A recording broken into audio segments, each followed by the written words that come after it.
The people who don't have time and the people who always find time have the same amount of time. That was one of my most viral Substack posts, which seemed to have resonated with a lot of people. One of the main reasons is because of this idea that while your day job may pay your bills, your 5 to 9 determines who you become. Those few hours after work are where books get written, life-changing content gets uploaded, businesses get built, bodies get healthier, relationships deepen, and ultimately, lives begin to change. But for most people, that is not the case. Those hours disappear into distraction before we even realize it. The harsh reality is this: most people spend their energy trying to maintain their current life rather than work towards their ideal future. They deep down want something, but their daily routine isn't aligned with their goals. I want to ask you a few questions before we move forward. Where do you want to be in 1 year? And does your current lifestyle back it? It's as simple as that. The bigger the gap between those two things, the less likely you are to accomplish it. You're not naturally lazy, but you might be stuck in decision fatigue, cognitive overload, or a nervous system that is overstimulated. I know we all have that genuine feeling of wanting to change, but somehow still keep falling into the same patterns every night. How many times have you told yourself that after work or school, you're finally going to exercise, work on a passion project, cook a healthy meal, read a book, or try a new hobby? You keep telling yourself that tomorrow you'll do what you said, but tomorrow never arrives. 99% of people approach their 5 to 9 wrong. They rely on motivation instead of systems. Research shows that the quality of our decisions tend to decline throughout the day as mental energy gets depleted. I spoke about this in my previous video. Most systems around us are designed to make passive behavior incredibly easy. We're always on the go. Even in our free time, we don't rest. That's a big self-help problem. People treat rest as failure. We also feel guilty for resting. But rest and recovery is important, if not one of the most important things. And of course, there is a massive difference between intentional rest that restores your energy versus numbing your energy out and feeling frustrated with ourselves, which a lot of the times is when we give too much of ourselves into distraction. Your goals start feeling like they belong to a future version of yourself who will have more time, clarity, and motivation. But in this video, we are going to talk about how your current evenings are the only thing that matter. I'm going to help you utilize them so you can be more productive, energized, and more fulfilled. You don't need more hours in a day. You need to reset the way you use up the crucial time you do have. Everything you can ever dream of, health, wealth, love, and happiness, is accessible to you if you do the 5 to 9 right. So here's 7 strategies that I've used to stop wasting my evenings and completely transform that time into something that is both productive and fulfilling. The first one is to change your first action move after work to avoid energy dead spots. Behavioral scientist Wendy Wood, who studies habits and automatic behavior, said much of human behavior is driven less by conscious decision making and more by environmental cues and repeated behaviors. This means your brain recognizes the pattern before your conscious mind fully catches up. That's an important piece of information, as you don't want to be fighting the wrong battle. If going straight home from the office destroys momentum, which I don't know about you, but for me it does 99% of the time, then you can't rely on discipline when you're already at home. Change the first action move instead. Go directly to the gym after work. Stop at a coffee shop to work on your passion project. I don't know, go for a walk around your neighborhood before stepping a foot into your home. The purpose is to interrupt the autopilot loop before decision fatigue fully takes over. Scientists call it the implementation intention theory. Create if-then plans ahead of time. Research show that people are far more likely to follow through on behaviors when they create a specific situational plan ahead of time. Don't try making big decisions at once. Now, of course, I'm not talking for everyone here, but most lives are shaped less by huge dramatic choices and more by repeated small decisions that slowly become your identity. I work 2 days a week in the office at the moment, so what I do is go football straight after work. Me and my brothers book a slot for football every Monday for 8 p.m. And then on the Thursday, which is my second day in the office, I'll meet up with my girl to go for a meal. Most of the evening would include no phone time because I'd just talk to her. The if and then theory also aligns with the or, not, and strategy. If you want to say yes to the things that really matter to you, you have to say no to something else. Sounds like common sense, but people literally say yes to everything, then try making everything work out, which never works out. There is no such thing as not having enough time. There is a such thing as something not being a priority. Expectations of the ideal is the problem. You shouldn't try making every evening perfect either. That's not what I'm trying to say. If you place expectations, every evening will feel like a waste of time and you will feel bad about it. You will see everything that you wanted to do but couldn't do and diminish the achievement of what you did do. This strategy doesn't mean I'm going to do this and this and this. It means I'm going to do this or this. So actively think about what parts of the day or after what activities do you feel less energetic, and bypass them or do something to spike energy at the same time. This is a strategy that I continue to do every single day. It makes the biggest difference. Think about which activities you have a drop in energy from. For me, a lot of the time, it is the commute home from work. I honestly don't know how people do 5 days in the office, but spot out energy dead spots and do whatever you can to avoid them or turn them into an energizing activity. Could you stay at work an extra hour to do some of your other work?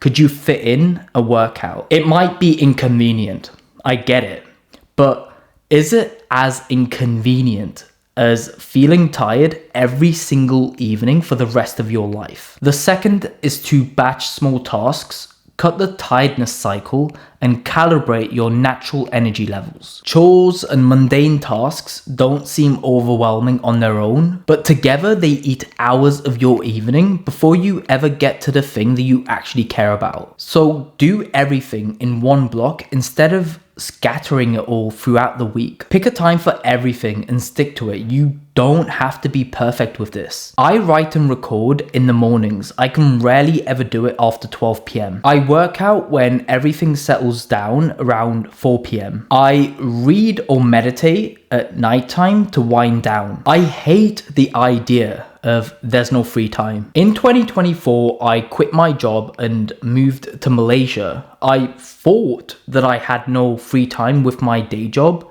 which was absolute BS. I actually worked less when I quit my job and moved away. It might go against everything that you believe, but making something your entire focus will give you disappointing results. Stop spending all of your time working, expecting that the more work you do, the better the results you get. You're basically robbing yourself of the mental freedom to think about things at a big picture level without the pressure to complete tasks and do stuff. Constantly feeling tired is not normal. Neither is constantly wanting to take naps. Aim to get maximum sleep and recovery, because trying to be productive and skip sleep wastes more of your time. I recently went on a holiday to Rome in Italy for 5 days, and I came back feeling even more tired. You can't pour out of an empty cup.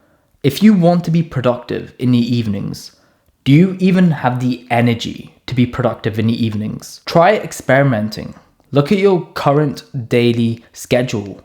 If you think you don't have a schedule, you do. Look at how much sleep you're getting and increase it gradually. You may need to change a few things, but it's totally worth it. For me, I usually need 9 hours in bed, even if all of it doesn't include actual sleep. The third is to stop waiting for motivation before taking action. The belief that you are inspired before creating, energized before exercising, calm before meditating, and confident before starting a new task is an illusion. Consistency comes before motivation, not after it. If you feel tired, then just do things tired. Go to dinner with your friends or your partner, even if you're in a bad mood. Do a workout, even if you're yawning. Write and record, even if you're creatively slumped. Prove to yourself that you can rely on yourself to do the things that you said you would, even if you're not in a perfect mood. If I'm being brutally honest, you're not always going to be in a good mood. You're not going to want to do anything other than sit on the couch and scroll. I don't know what it is that you're after, right? But I want you to focus on what it would feel like if you didn't do it a week, a month, and a year from now. The things that are good for you feel bad in the beginning and amazing afterwards. The things that are bad for you feel great in the beginning and not so good afterwards. Small actions matter so much.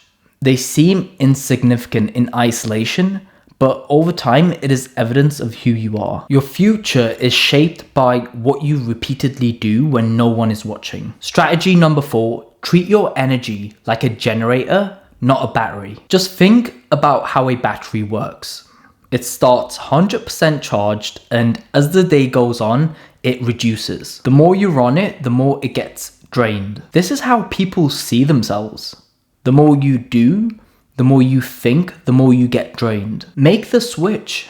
And by switch, I mean a mindset switch, right? You're not a device. Your energy is more like a generator. Certain activities generate energy much faster than just resting and doing nothing. It doesn't have to be work-based. You can practice an instrument, play a sport, create content on social media via writing or video.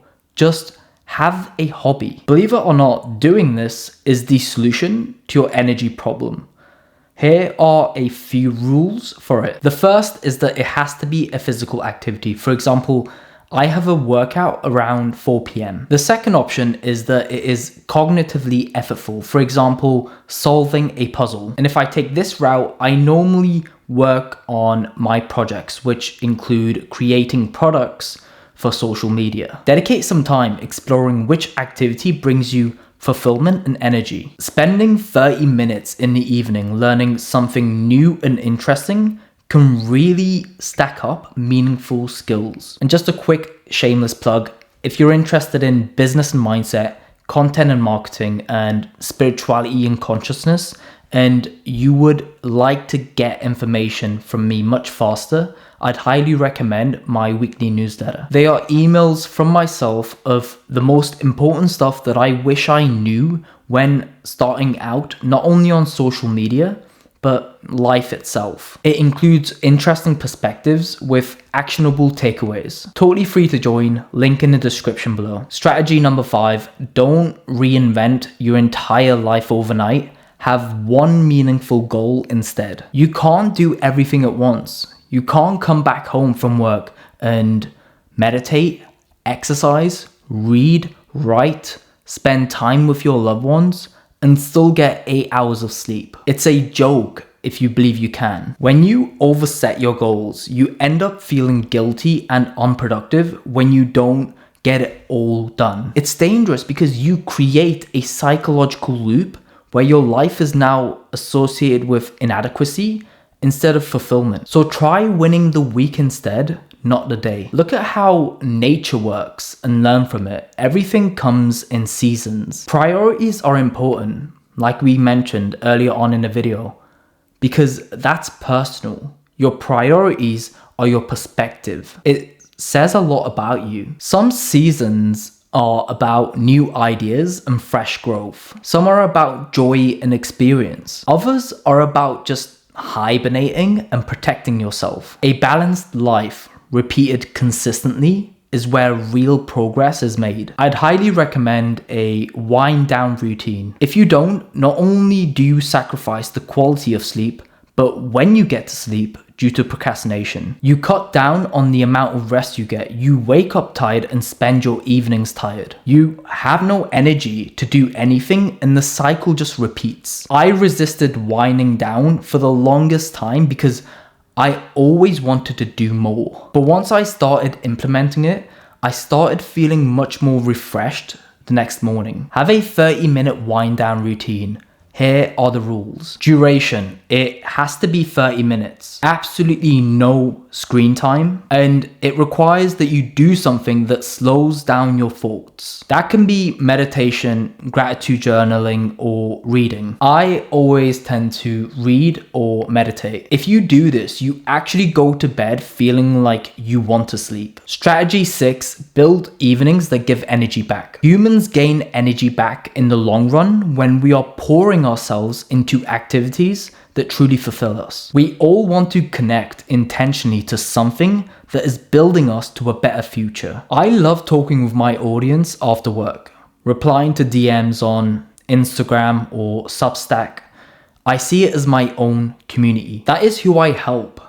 In the evenings, I love building products that are useful to that community. I do this by looking at the me 6 years ago who was just starting out on his journey. I don't always want to do it.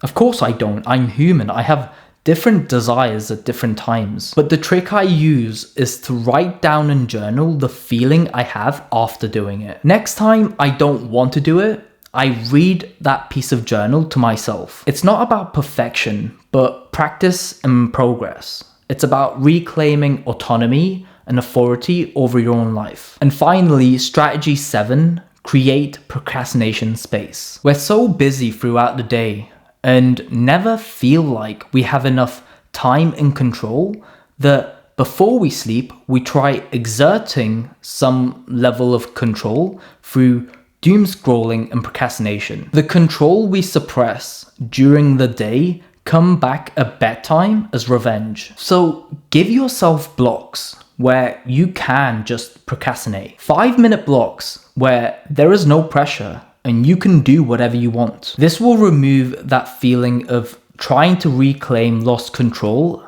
at the end of the day. Give yourself 3 to 5 of these freedom windows. If you are a creator like myself and experience procrastination during your 5 to 9, I've got my Creator Business Essentials guide in the description below. It helps with the problems that we spoke about in this video and the mental shifts you need to overcome such problems. Click the link below, it's completely free. And that's all. I hope you've enjoyed. Like, comment, subscribe, and I'm out. I'll see you on the next one.